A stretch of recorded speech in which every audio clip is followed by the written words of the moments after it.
Once there lived a fisherman in a town near the Arabian Sea. He was a wise old fisherman. Here is a story about him. The fisherman had a daughter. She was 17 years old. That was the age of marriage for girls in those days.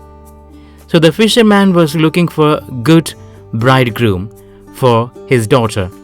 He found several young men, but he did not have enough money to get his daughter married to one of them. Some of his friends advised him to see the Raja, who ruled the town, and ask him for help. He was ready to take their advice, but he did not wish to go to the Raja without any gifts. He wished to take with him a gift that was good enough for the Raja. What gift could a fisherman give except fish? But this fisherman was too old to go far out into the sea. Every day he saw several big fish in the sea and tried to catch one, but he failed. Then one day he was lucky. A very big fish fell into his net, and he immediately set off for the Raja's palace with a great joy. But at the palace gate, the gatekeeper stopped him. Gatekeeper, you cannot go in. Fisherman, but I must see the Raja. I wish to give him this fish as a gift. You need not give him any fish. He has enough fish for several days. But I must speak to the Raja. I want to speak to him about an important matter. You need not speak to the Raja. You can speak to me instead. I do not wish to speak to you about it. Why can't you speak to me? Is it a secret? I can keep secrets. You need not keep my secret, and you must not stop me here. Everyone in the town can see the Raja at any time. The Raja himself said so. I hear. But I'm sorry, you are wrong. The Raja has ordered me not to let anyone in now. I must obey his order. I will not let you in. Please let me in. I must see the Raja and give him this fish. Do you want to sell him the fish? What is its price? I'm not selling it. I'm giving it to the Raja. But still he will certainly pay a good price for it. Now, shall we divide the money between us? Will you give me half the price? How can I do that? You need not to do that, and you need not go in now. What shall I do now? You can do one of the two things. Either agree to give me half the price, or leave this place and go home. The fisherman stood there for some time thinking. Will you take half of anything that the Raja gives me? He will give you either gold or silver. What else will he give you? I don't know anything about that. Answer my question. Will you take half of anything I get from the Raja? Yes, I shall take anything. Now you can go in. Thank you very much. I shall certainly give you half the price I get for this fish. The fisherman appeared before the Raja with his big fish. He placed the fish with great respect at the Raja's feet. Fisherman, I have long wished to see your highness and pay my respects to you, but I did not come till now because I was not able to find a gift that was good enough for you. Today I was lucky enough to catch this. Raja, what is your name, my man? My name is Jalraj, your highness. I have heard of you. All fishermen respect you and say that you are the wisest among them. I respect all good and wise men among my people. So please sit down and tell me everything about this fish. It is a fish that lives in deep sea, far below the surface of the water. It sometimes comes up and jumps several feet above the water. It came up this morning and fell into my net. Now it is here before you. Send it to your cooks immediately and you will enjoy your dinner today. Stay for dinner and enjoy it with us, my man. I invite you to dine in the palace today. Now, what shall I give you in return for this gift? Nothing, Your Highness. Your Highness and everybody in the palace must enjoy my gift. That is all I want. No, that is not enough. You must take something in return. Then, will Your Highness give me anything I ask for? Yes, anything. Then please order your man to give me 200 lashes with a whip on my back. What a strange request this is. People say you are a wise man, but I don't think your request shows any wisdom. What fun will you get out of lashes on your back? You and your man can get some fun watching the man lashing me. But I don't want you to have such fun. Ask me for something else. I do not wish for anything else, Your Highness. All right then, you will have your lashes.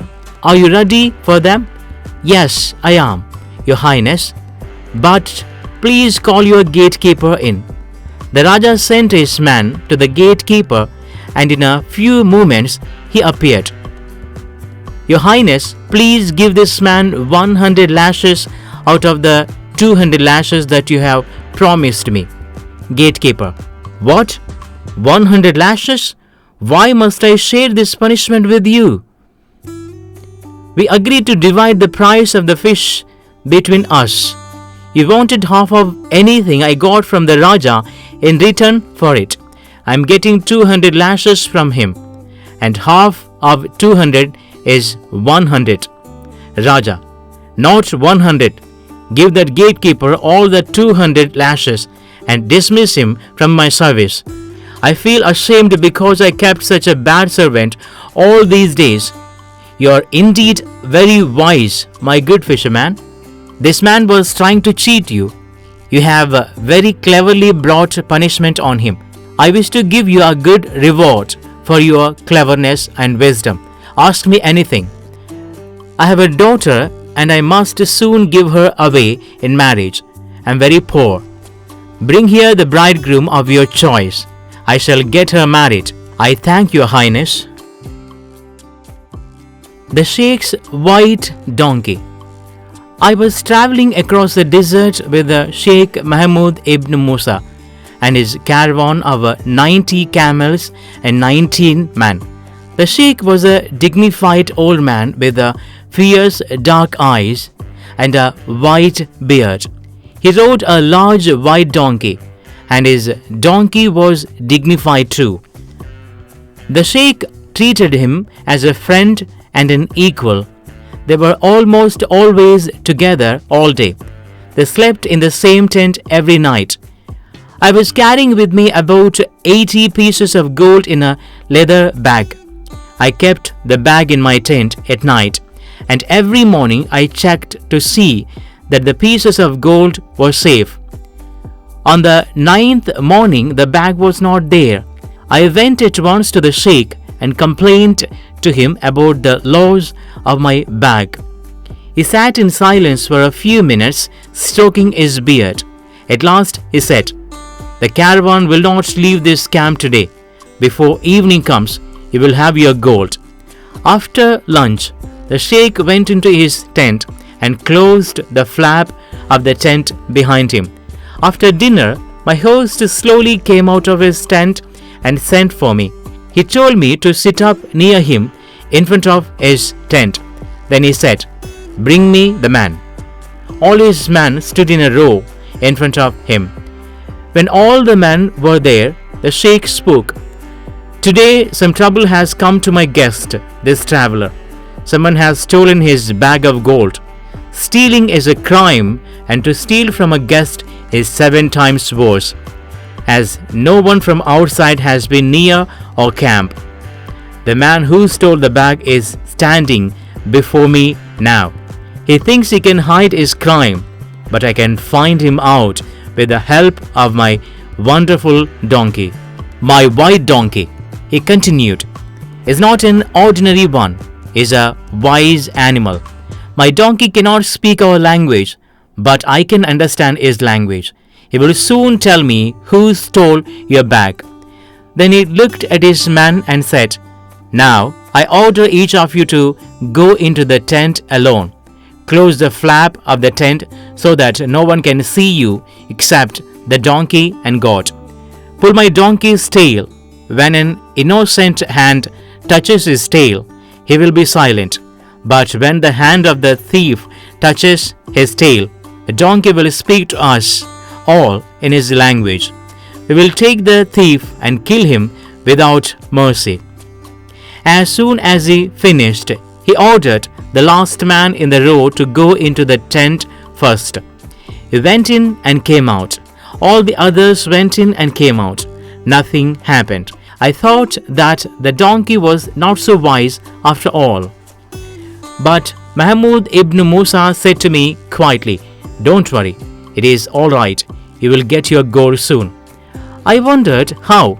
Musa asked all his men to stand in a line.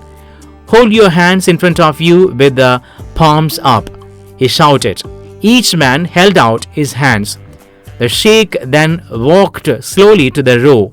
He bent down and laid his face on the palms of each one's hands. I was amazed when he did this again and again. He came to the 12th man and laid his face on the man's palms. Suddenly he lifted his face, pulled out his sword, and shouted, "You dirty thief, get that gold, or I will kill you at once." The man fell on his feet begging for mercy. Then he jumped up and ran outside the circle of camels. He pulled up a stone and came back with my leather bag of gold. "Give it to the traveler," shouted the sheikh. The man put the bag into my hands, and I found that all the 80 pieces were in it.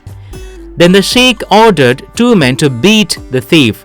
After a minute, I begged mercy for him, and at my host's command, the men let him go. I was eager to know how the sheikh found the thief. The next day, I asked him to explain. He looked at me and said, "You must not tell my men." "Certainly not," I said. "Well, yesterday when I was in the tent, I took some mint and put it in water. When the water began to smell like mint, I put the donkey's tail into the water.